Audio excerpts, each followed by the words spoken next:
Hello, and thank you for tuning in to our second Ask a Scientist session to hear from my colleagues and resident experts at the Gatorade Sports Science Institute, Kim Stein and Kevin Luhrs.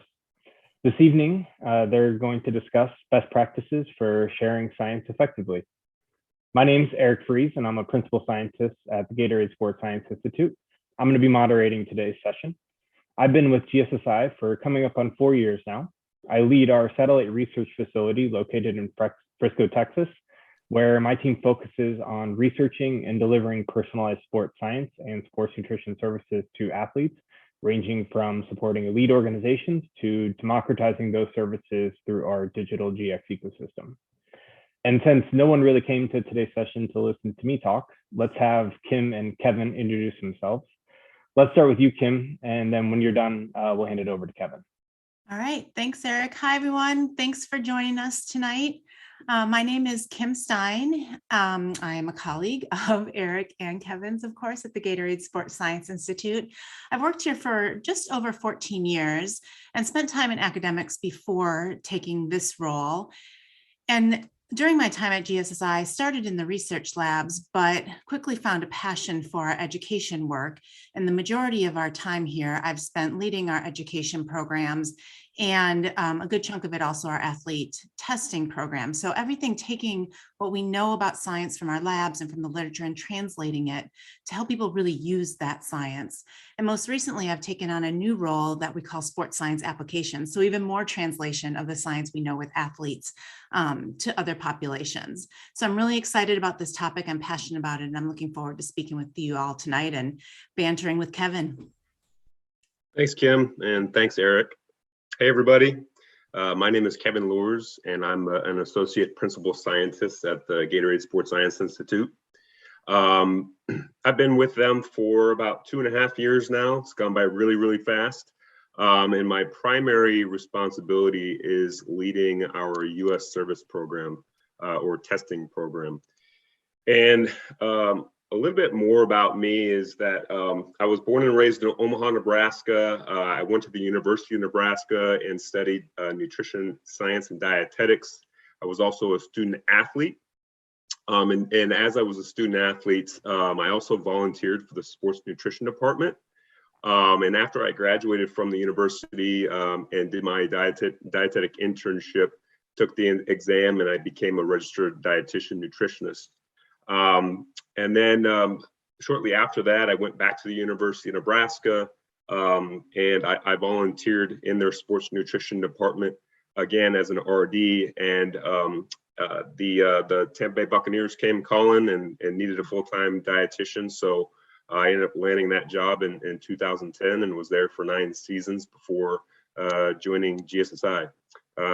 Like Kim said, it's a pleasure to be here and really excited to talk about today's topic. Awesome. Thanks, Kim and Kevin. So now that we've got some introductions out of the way, I do have a couple just quick housekeeping items, and then really want to spend the majority of this time diving into this discussion and hopefully having some lively Q&A with this group. So on that note, we do have a Q&A feature for you to ask questions, anytime throughout this next 45 minutes, hour, whatever it is that we have left together. I'm going to do my best to kind of get to those as we go along. And we do have a standard time set aside towards the back end for you to directly ask questions. But like I said, feel free to interject yourselves at any time. Be great to have this as interactive as possible for the group.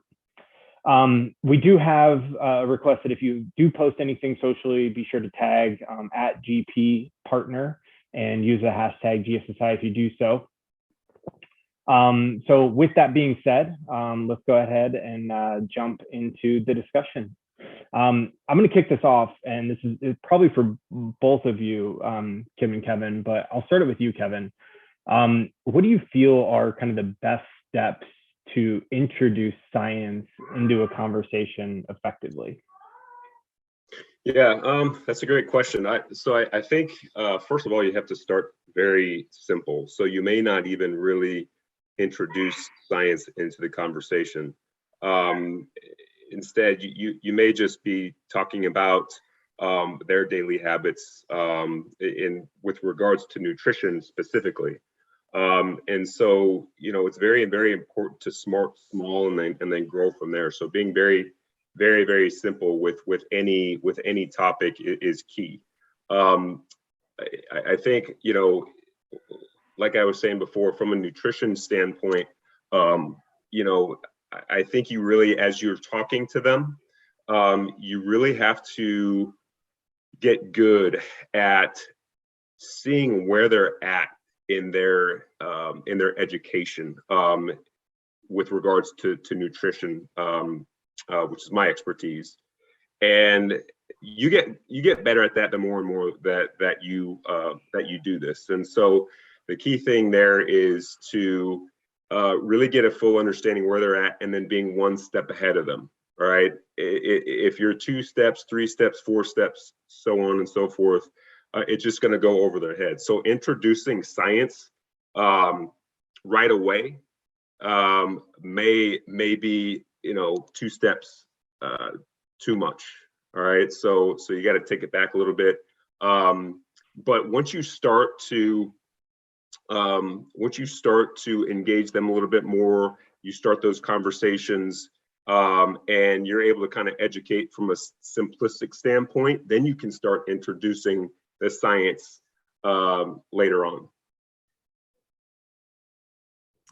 Yeah, I completely agree with Kevin. Simplicity is so very important. I think a lot of times we as scientists, we have all these little data pieces and tidbits of information, and we just want to tell all of it right away because we think it's so exciting.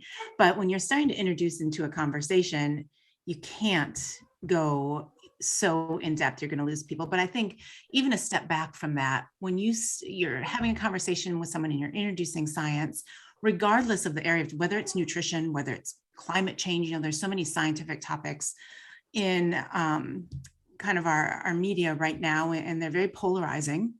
And I think you can't come in as a know-it-all, and you can't come in with absolutes. You have to be soft with it. You have to, gently introduce it.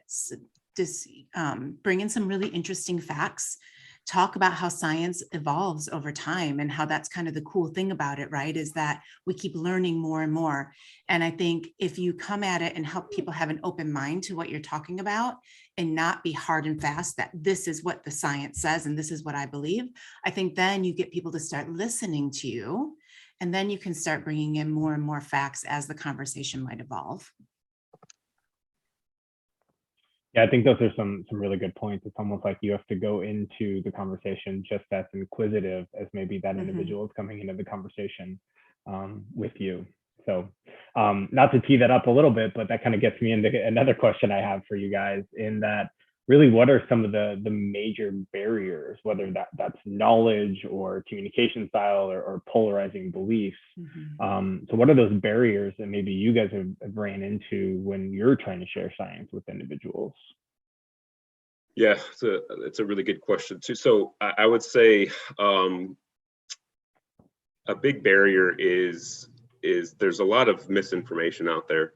And I've said this before, but I think that the term research, as many people like to put it, has been a term that's been sort of devalued.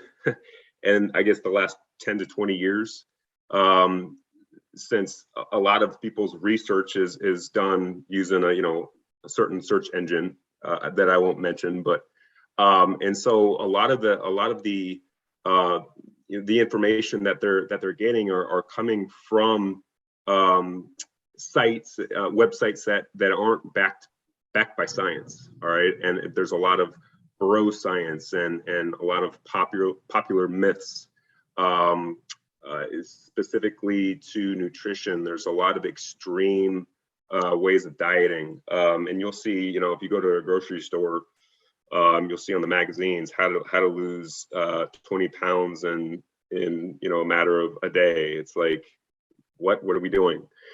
And so a lot of that falls into the athletic realm too. They listen to a lot of that as well. So I think that's probably the biggest barrier. that you'll come across it. And I think it's also the people around athletes, can be family, friends. If they're an elite athlete, could be agents that are, throwing a lot of this misinformation at them as well. So there's a couple barriers, just two of many, but there's definitely a lot out there.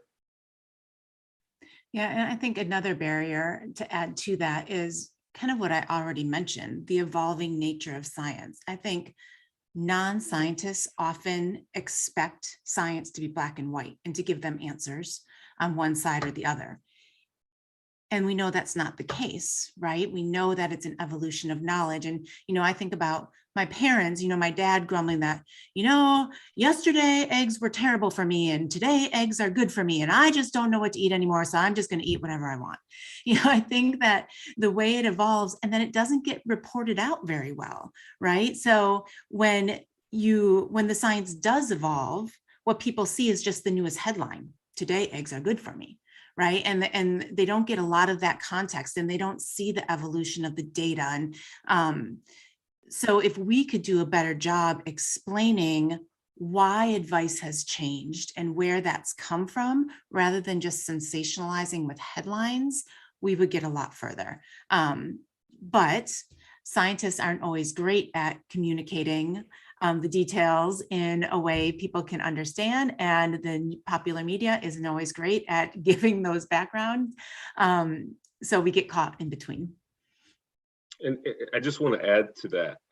So it's in terms of communication, we have to, if you are a practitioner, if you're a strength coach, if you're a dietitian, athletic trainer, sports scientist, what have you, if you're part of a staff made up of those four entities, it's really, really, really important to communicate each other's messages. And so, like as a nutritionist, or dietitian, if you're really, really trying to hone in on carbs for fuel for better performance, we have to have every staff member communicating that same message, because you can't be everywhere at one time. And if you're communicating a different message than your colleague,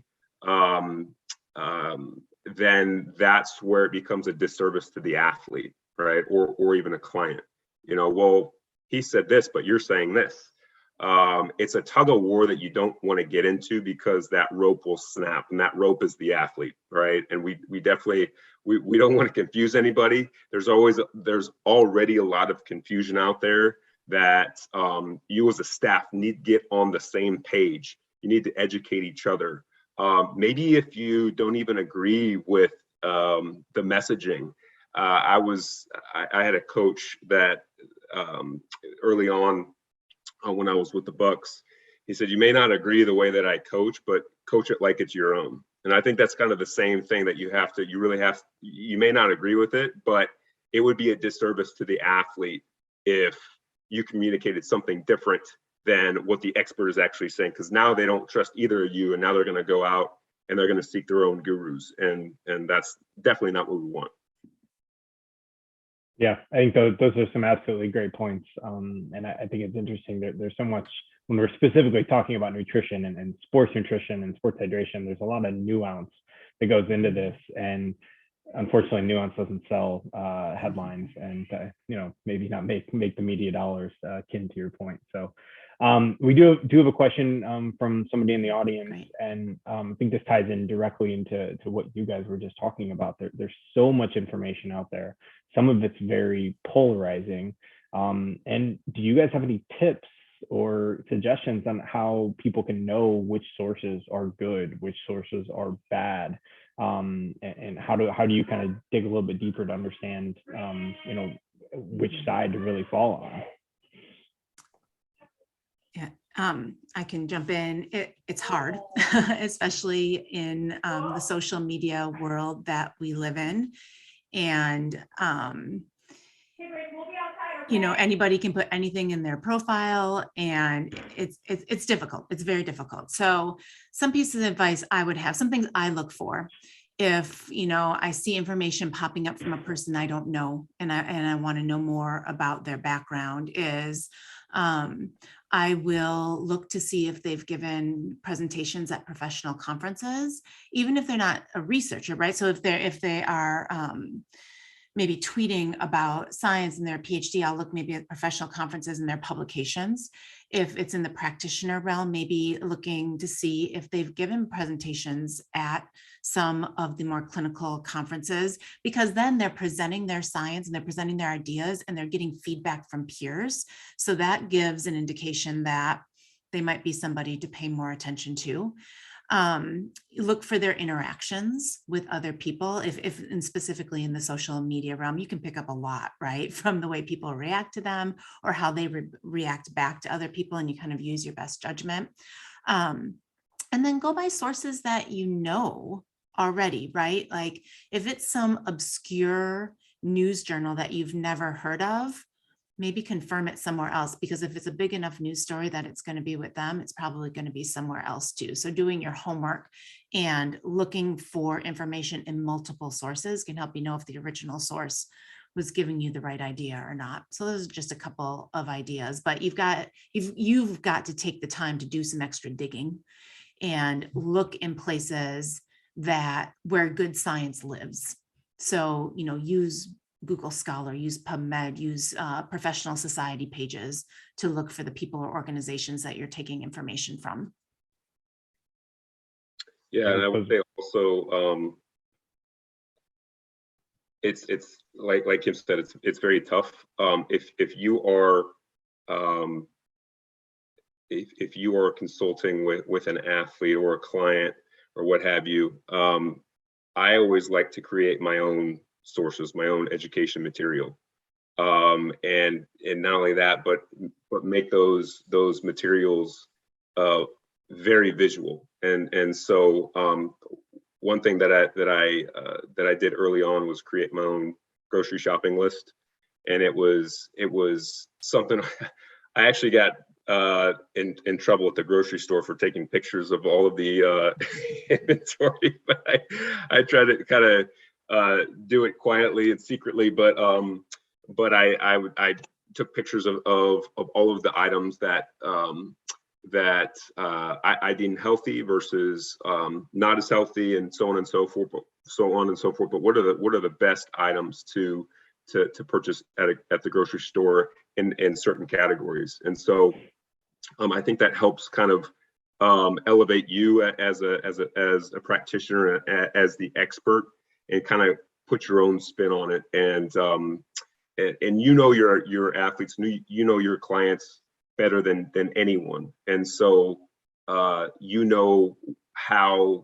what level they're at and how they typically learn, and how you can communicate that message the best way. And so at first it was like hard copy handouts, then I went digital with it, and so then I started creating my own sources through videos and explaining different topics through YouTube and those sorts of things. So I guess that's one way to spin it. Yeah, I think that's great, because if you're the one that's writing the content and having to dig a little bit deeper, you're going to have that knowledge base that's being built up that you can communicate differently to different people that you want to. That kind of does lead into another question that we got here, and that is really what does effective communication mean to you, and what does that really look like to you across different functions and groups and individuals, athletes, practitioners, etc. Yeah, Kim, you want to start? Sure, I can. Okay. To me, one of the things I love that tells me that I am communicating effectively is, like, you can tell in someone's face, and it's the aha moment. And this is obviously in a one-on-one situation and not through social media or presentations and things like that. But I love the aha moment. I love it when I'm teaching. I teach classes, and when I'm teaching my students, and they're like, "Oh, I get that." right? And then they start asking more questions. That's the second clue, is you can see it in their eyes and they have this aha moment. And then they really start to pepper you with questions. Once you start getting those questions, you're starting to get through. But, even in other mediums where you maybe don't have that one-on-one kind of immediate feedback from somebody, is, in social media, you pay attention to how people respond, right? And if you've crafted a message and maybe you get no responses to it, maybe you should take a look at what you've done. Did you just send out a link to a publication? Well, that's not, very interesting. Did you, add some information? Did you add a graphic to it? You try that. Oh, look at that. Now I'm getting some more responses. So it's a little bit of trial and error. So good communication to me means you're getting some sort of response that is specific to the medium that you're using. If you're giving a presentation and nobody is looking at your slides or they're all on their phones, you probably weren't doing a great job. If people are glued to their slides, and you can see it, right? You should be looking at your audience. Now you're being more engaging. And so you have to pick up on the cues in whatever your communication medium is. And then be willing to make adjustments based on that if you aren't getting the right types of cues back. Yeah, to build off of that, I think that either one-on-one or presentations, I think when an athlete or a client, if you were to give a presentation, for instance, and you get a lot of excitement built up in your athletes or your clients. I mean, I think that right there kind of tells you you've really sold it, and they have potentially bought in. Now there may not be action necessarily, but they are excited because they more than likely they understood some, if not most, if not all of what you were saying. Like if you can just, I always told my guys, my athletes, if you could just take one thing away from this presentation, then I think I've done my job. And again, if you're talking to an entire group, it's really hard to be able to tailor it to their level of education, because there's a lot of different levels, right? So I think you have to come at it from a broad perspective, and you need to teach these simple elementary things, but then also you can bring in the science for those that are a little bit higher in their education level or their understanding of whatever the topic is, in my case, nutrition. So you can have a broader range of levels of how you're going to approach of a certain topic. That's one thing, is the excitement, the questions, like Kim was saying. I think also the way to do that is, especially for athletes, they're so used to being coached and told instead of asked. You have to go up there and you have to speak with authority. Again, you are the expert, all right? And you have to, so if you go up there and you're timid, and I'm saying from a presentation context, but even one-on-one, you have to speak with authority. That's how you sell it, and they'll pick up on that. If you're timid about it and you're like, well, it may be this or it may be that. Again, science isn't necessarily black and white, but you can speak with authority and really sell it to them. And you may even say, hey, I don't know. You may even say, I don't know the answer to your question, but I'll find out. And athletes or clients, just the general population, they can respect that, because you're not just throwing out whatever comes to mind, whatever comes to mind in the moment, that you're really taking this particular topic or question or what have you, and you're trying to answer it to the best of your ability. So yeah. And some of those things Kevin just talked about, sparked another thing for me, that your body language is important, right? when we talk about like, what does effective communication mean to me? Communication is not just the words that you're saying or writing or showing on a screen, right? It's your body language, it's your facial expressions. And then it's also beyond how you're presenting yourself. It can be an experience for the athlete or the person that you're working with. So you can teach them without words, right? Maybe what they need to do is they need to feel the impact of increasing their carbohydrate intake a little bit during game or improving their recovery nutrition. And so maybe you just start providing these things to them and encouraging them to use them. And then once they start to feel it, now you can start communicating more with words, right? So modes of communication we have to remember are much, much broader than just what we're saying or writing. I got one more thing to add to that. That's a great point, Kim. You're right, Kim. They have to feel it, and a lot of the times, what I would tell players is that I'll be very, very blunt with them. If I've not to be creepy, but I've observed their habits.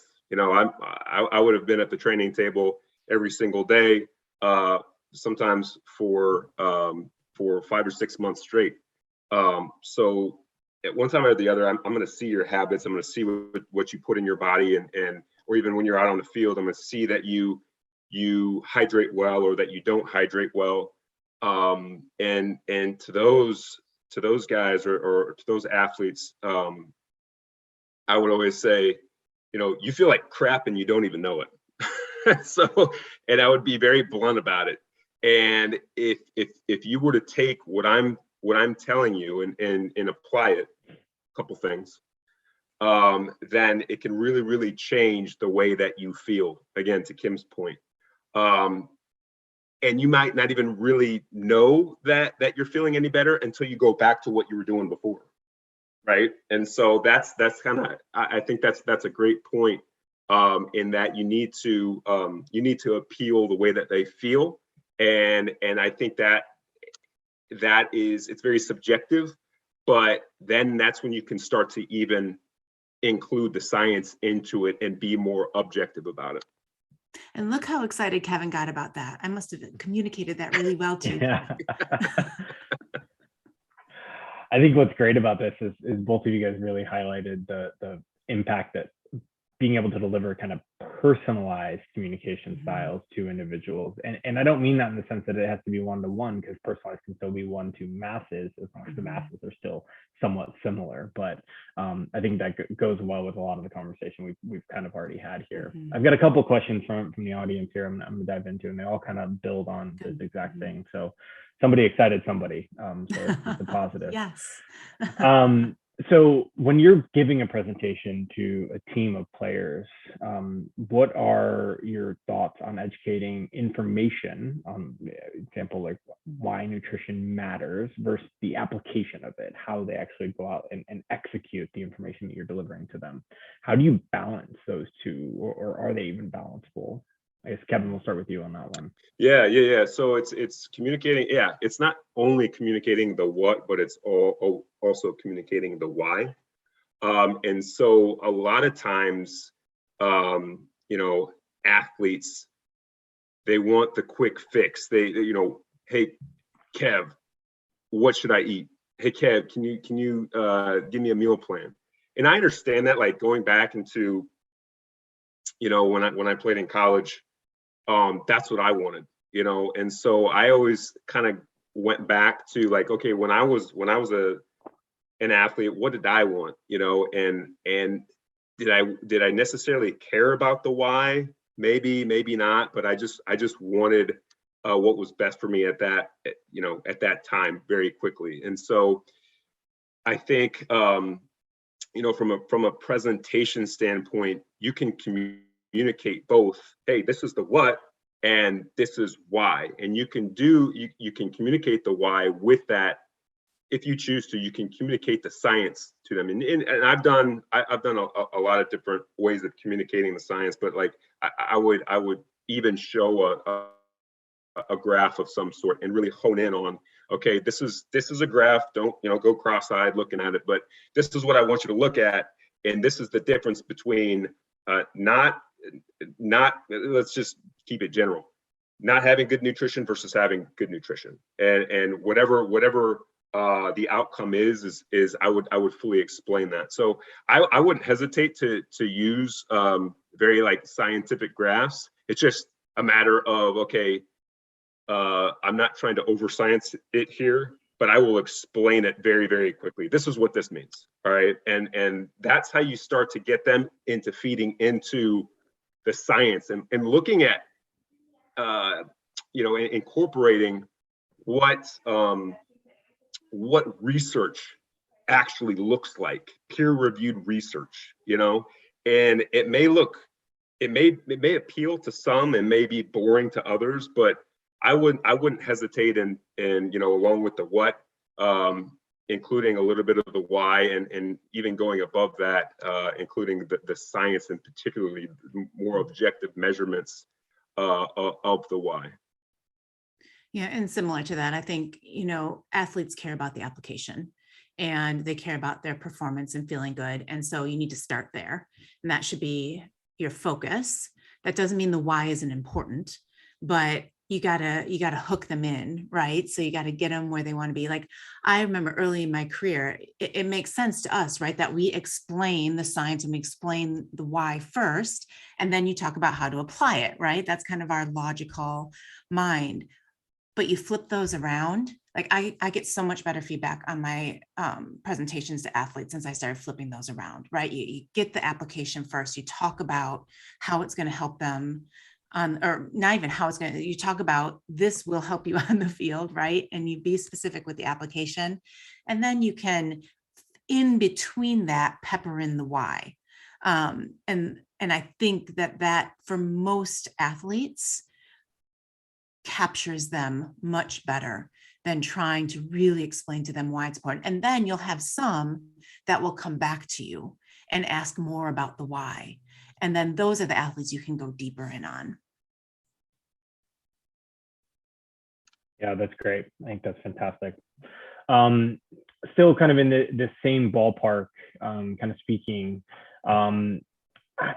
as far as we've kind of already hit on this, that there's a lot of preconceived notions with everyone, general population, athletes, coaches. Everybody's going to have their own preconceived notions, especially when it comes to anything that somebody may be putting in, especially sugar in a beverage or whatever. Mm-hmm. How do you handle those, educating around those types of topics where you may be swimming upstream, running up a steep hill where there's already these preconceived notions? Are there any tips, suggestions, ideas, or things that have worked for you guys in the past? I started out really blunt about it. And I'll say, you know what? Sugar and salt are the two most demonized ingredients probably in the American diet. But you know what? There are times when they are very functional and necessary for an athlete. And I'd like you to come along with me and focus in on those specific times and give me a chance to explain why, why they are important at that point. And so I just address it up front, because if you don't, those are out there and then you're like dancing around it and it's kind of awkward, right? Like it just is what it is. I joke sometimes that I want to make a t-shirt that just says, I love sugar, and wear that for presentations or when I'm talking to someone, right? And I've gotten good responses to that. People appreciate the blunt and just, addressing it up front. And I think that's the case with any kind of preconceived notion. If you are talking to, and Kevin can address this better than I can, but if you're talking to a vegetarian athlete that you really think that incorporating some meat protein would be beneficial to them for a certain reason, let's assume that they don't have, kind of ethical, religious reasons for being vegetarian. If you just go in and start telling them all the reasons, it's gonna, they're not gonna pay any attention. But if you can go in and acknowledge, hey, I know this is a difficult topic, and I know that we have a lot to talk about on it, and I know that there are people on both sides of the fence. Let's address that. Let's just be honest about these issues up front before we can dive in. I think you're going to get better results. So be honest, address it up front. Yeah, I think timing of certain nutrients is always a good topic. There's always that, especially like the sugar question. And I think it also goes back to a lot of the research that athletes or clients may do are pertaining to the general population, and so that's a thing that you have to separate them from the everyday Joe and Jane.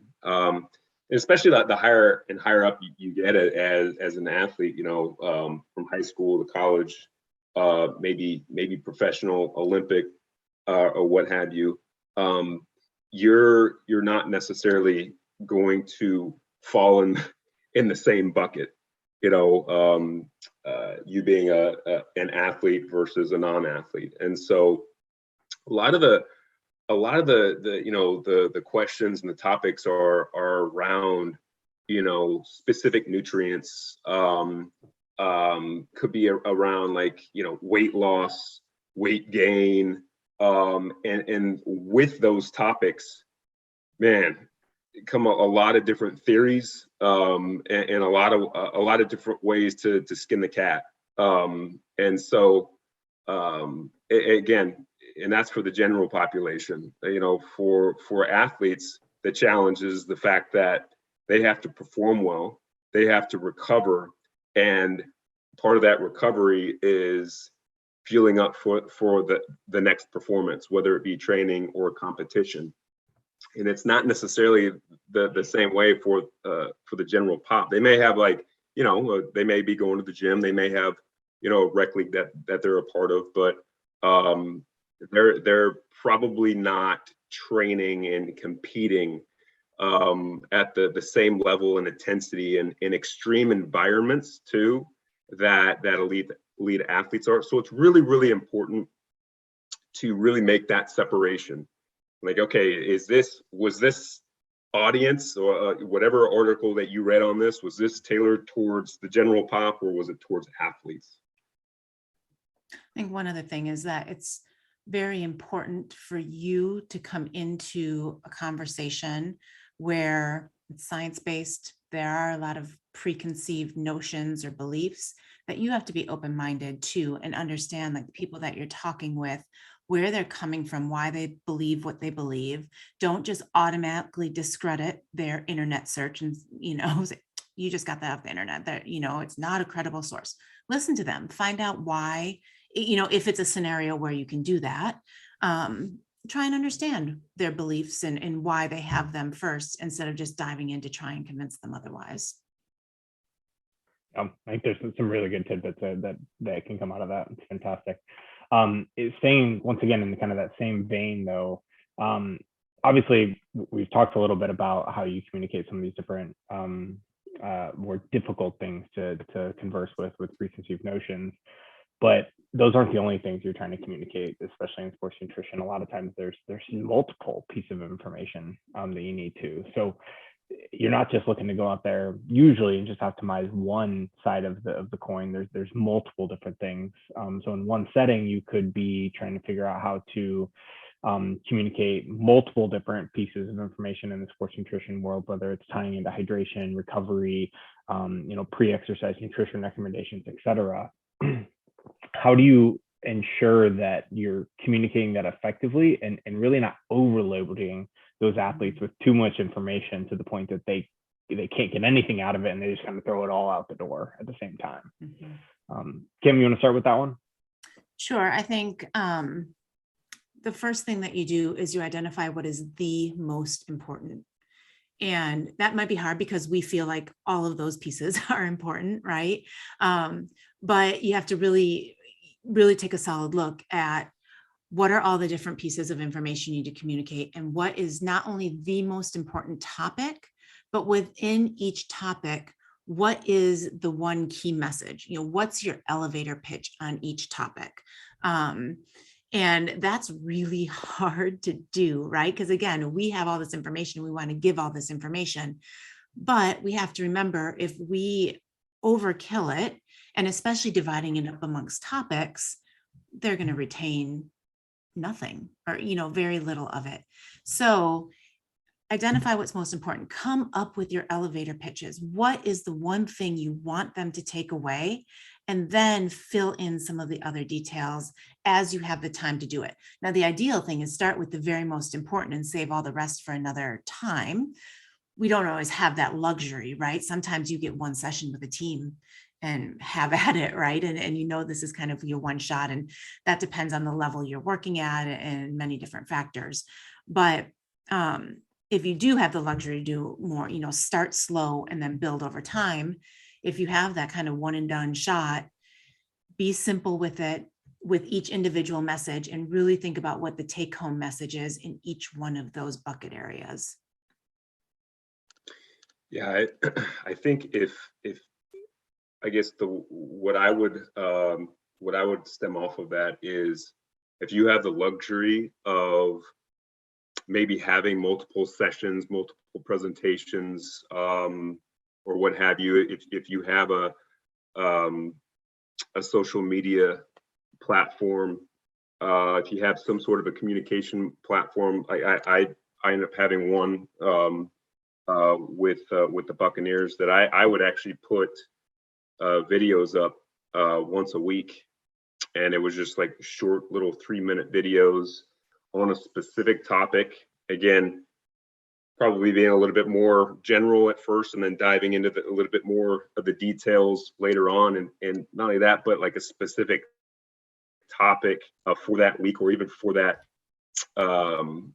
that time of the season. So it may be on, for the off season, for instance, it may start with, hey, what should your plate look like?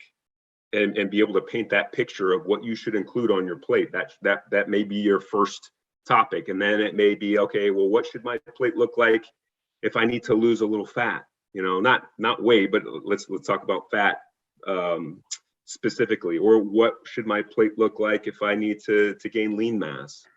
So those could be some off-season topics. In season, you can talk about pregame foods, pregame hydration, during game hydration, fueling, post-game, so on and so forth.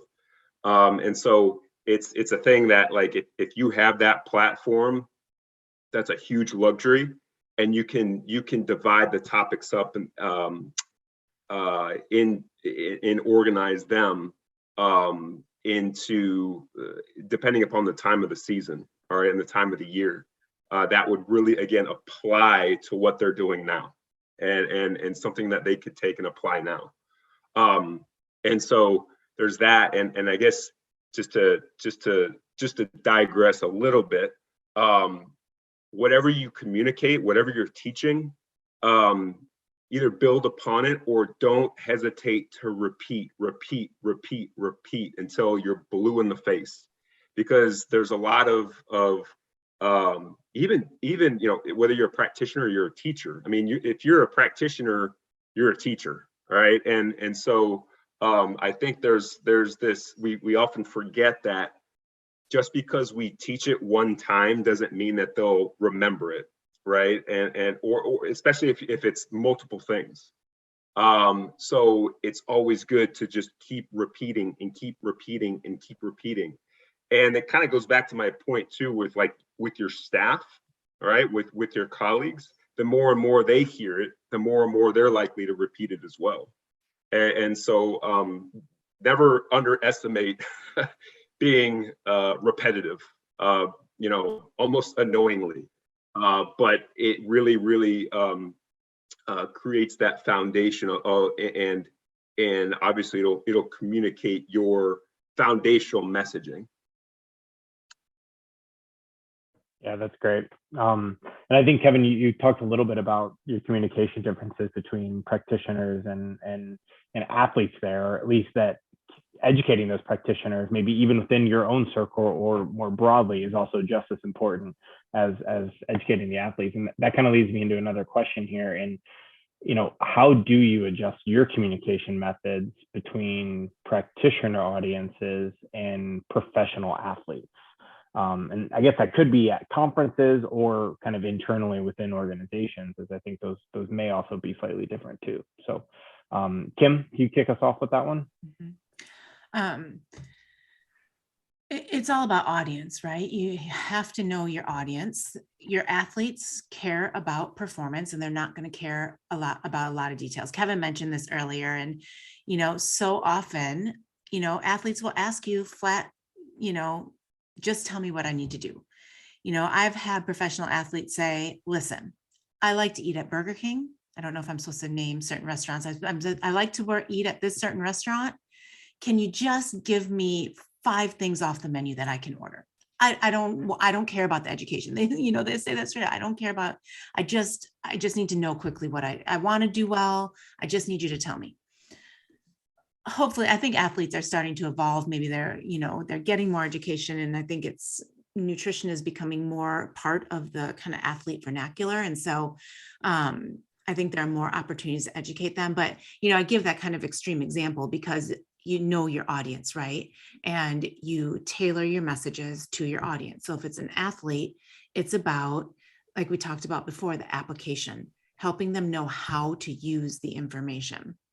When you're talking to a practitioner audience, whether it's within your circle or maybe you're giving a presentation at a conference or just talking to colleagues at a conference, there's more in-depth conversations, right? People want to know more. They want to know more background. And so again, you tailor your message to the audience. I mean, that's true of any sort of communication, right? Knowing your audience is probably the number one thing that you need to do before you open your mouth or write a PowerPoint deck or whatever it is.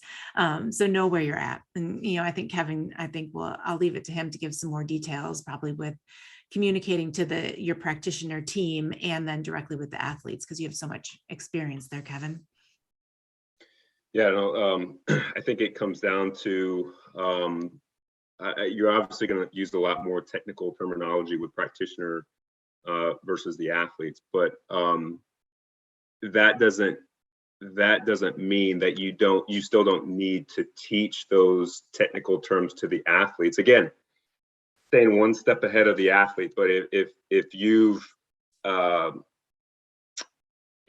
grown in your relationship with this athlete, you've probably had multiple conversations with this athlete. You're probably at a point where you can get into a little bit more of those technical terms, like even things like a term like glycogen, for instance. Like it'll be like glyco what, but the more and more you repeat it and you explain it, hey, this is muscle fuel. It's a storage form of fuel. So you translate it for them. Then you're able to use that term in a conversation with that same athlete, and they're going to pick up on it. Again, the more and more that you say it, the more and more that they're going to pick up on it, and it goes back to the repetitiveness. Same thing goes with practitioners. They may not even know, what they may know of carbohydrates, but they don't know what carbohydrates really do, or the pathways, or what have you. But you might be surprised at about how little other practitioners know about your field. Whether you're a dietitian, athletic trainer, strength coach, sports scientist, I think we always kind of assume that the other fields know more than they actually do. So don't be afraid to be simple with your practitioner, your other colleagues as well, with your staff. It's always better. It's always way better to be elementary than too detailed. Because just like I think, we all have this sort of imposter syndrome of, and the fact that, oh gosh, well, he mentioned this, maybe I should know this, or she mentioned this, and maybe I should know it. And so we kind of tend to hesitate on asking questions, and so don't be afraid to be very simple with practitioners either. But I would say that's the biggest difference, to answer your question, Eric, that it's probably going to come down to terminology and level of education, but you still need to be one step ahead of practitioners, just like athletes. Yep, I think that's very fair. Regardless, we could probably all go for the keep it simple, stupid nomenclature. Helps regardless of the situation. Never fails. Never does. in that same realm, in working across different levels of athletes, high school, college, adult, even into kind of the endurance community, if you will, and kind of that forever athlete space, do you have any differences in how you would communicate across that spectrum? Anything that kind of pops out to you? I don't know if both of you want to speak or if one of you just has one. I think that's an interesting question, though. I think one thing you need to do is, again, know your audience, right? And if you're talking to a high school athlete, but you're using examples of, like maybe what a professional would do. So you would talk about, in your training throughout the day and stuff like that, and the high school kids in class all day, right? And you have to think about their setup. So you want to communicate within their context. Is it high school kid where they're going to class, and find out what their class schedule is, find out what their practice time is, find out what their game schedule is. It's going to be different than a college game. It's going to be different than professional. If you go to an endurance athlete and go to them and talk about team sport data, they're like, you don't know me, you don't know who you're talking to. If you are talking to a football player and you talk to them about, what you eat before you go on the court, they're going to start to tune you out, right? Because you're not understanding their particular sport. So I don't know if it's so much an age group type thing, but it's just knowing the nuances of the rules of the game at their level, what their particular practice, training, cadence, game, whatever it is, and being really specific to that. That's going to go a long way in your communication, because like I said, otherwise they're going to tune you out and think you have no idea who you're talking to. If I'm a football player and you're talking about court time. Yeah, I really have anything else to say other than what Kim already said, and I think what Kim essentially alluded to as well is taking the time to get to know what they're going through, their scheduling and what their competitions may look like, whatever sport it may be, what their training looks like. Gosh, knowing the rules of the game. Kim referred to, court versus field versus rink. It's just one of those things where they're looking for personal. They're probably we're in a personalized age right now, so everyone's looking for personalization. So that not everybody wants these general tidbits, but and I think you're going to start to see a little bit more importance and a little bit more focus on sports science because of that.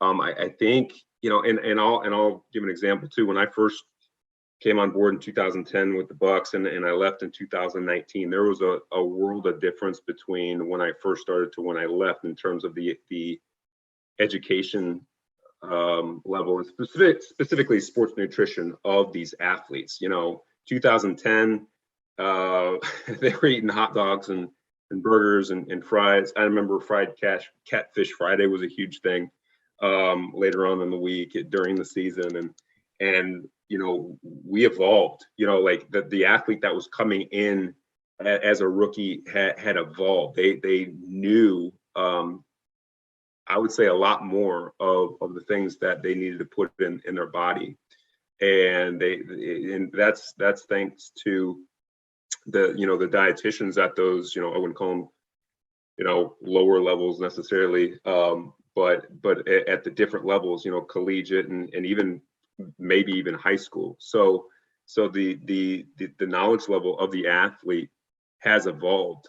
And so that's a huge thing, because sports nutrition is such a young field that the topic will continue to evolve, and it's not black and white still, unfortunately. I wish it was, but I think you'll start to see a little bit more in terms of the athlete monitoring space and be able to put those, we talked about feelings, you know, the athlete feeling a certain way when they are applying, you know, these healthier practices for performance and recovery. But if we can start to put numbers on that, it makes things a whole lot easier for you as a practitioner in whatever field, to not only be able to get to know your athlete in a different sense, but put objective measurements on it.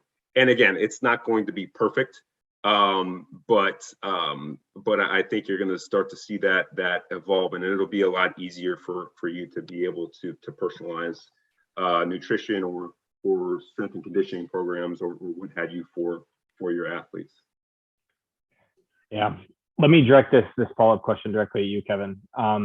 So when working with you know, the team with the Bucks, and you saw those massive changes from 2019 to 2010, how did you kind of balance making some of those constructive changes? I'm sure some of them happened passively, but some of those were active decisions that you likely made as an individual in that organization. So how did you balance making those, communicate them appropriately, while knowing that these guys are coming in performing at a super high level? Like, they're professional athletes. So I think that's interesting how you kind of manage that communication piece to transition that. Yeah, I was the devil when I first started, like everybody. No, everybody, like I hadn't really been too subtle about what I had changed in terms of the what. That was really my entire 2010 was focusing on the what and the menu and having the separate conversations and the individual conversations on the why. But when I got to my second year, where that was actually after the lockout, I was able to focus on education and develop my own material, and it was mostly like handouts and whatnot, but simple things like urine charts in the bathrooms, weigh in, weigh out charts, the grocery list that I was talking about, and so. Yeah, that I took sort of a long while to explain the why in a general sense. To explain the why in a general sense, and so that was the approach that I took. Again, it was the first time we had a full-time nutritionist, and I think it was the third. Within the NFL, and I was the third within the NFL. I think the first were Patriots and the Broncos, and so it was just one of those things where I took it probably a lot slower than what one would do now.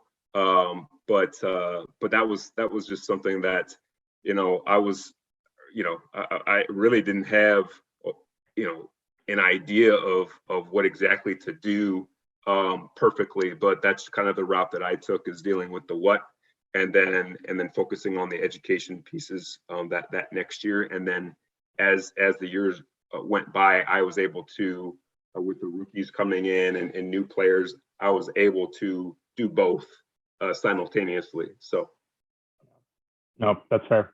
I'm going to note we have 1 minute left. I want to ask one more question, and then I'm going to wrap it up at that point. And I think this is an important question to think about. But do you guys have any tips on communicating more sensitive issues when individuals or athletes may be dealing with body image issues, for example, when you want to have them get the most out of training, but they tend to be super self-conscious and cognizant of those things that may be causing some adaptations to their body itself. Kim, I'll let you kick that one off. The relationship is super important. Make sure the person who is delivering the message has a relationship with that athlete. Or if the person who has the knowledge maybe doesn't have as deep of a relationship, maybe you could involve another person, like maybe it's an assistant coach or somebody who does have a deeper relationship, because you want them to feel comfortable. You want and comfortable with you. It needs to be a comfortable setting. Like, you have to think about where you're doing this, making sure it's obviously private. get your timing right so that they're in the best mindset to receive your messages. Don't just, grab them quick after a practice or something like that. You have to think about all of those pieces before you actually get to any sort of communication. I remember back to when I was coaching basketball, and we had an athlete with an eating disorder who didn't want to admit that they had an eating disorder. And the thing that we really needed to make sure that we did was the person who led the messaging was the coach that she had the best relationship with. And the rest of us were just kind of in the background as support. And so that the relationship thing, I think, is just key. And then in what you are actually communicating, be sensitive to it. Don't just dive in with hard and fast facts. Everybody's different. Facts don't, everything's applicable to people in different ways. So soften your message and listen to them. We talked about this before, when people maybe have a preconceived notion about what you're trying to communicate, same thing here, right? They have a belief that is very strongly held, whatever it is, it's body image, an eating disorder, whatever. And you need to listen to them and why they are feeling the way they do, empathize with them, and then try and get your messages in. I think the worst thing you can do is just dive right in and tell them why what they're doing is either wrong or that they shouldn't be feeling the way that they feel.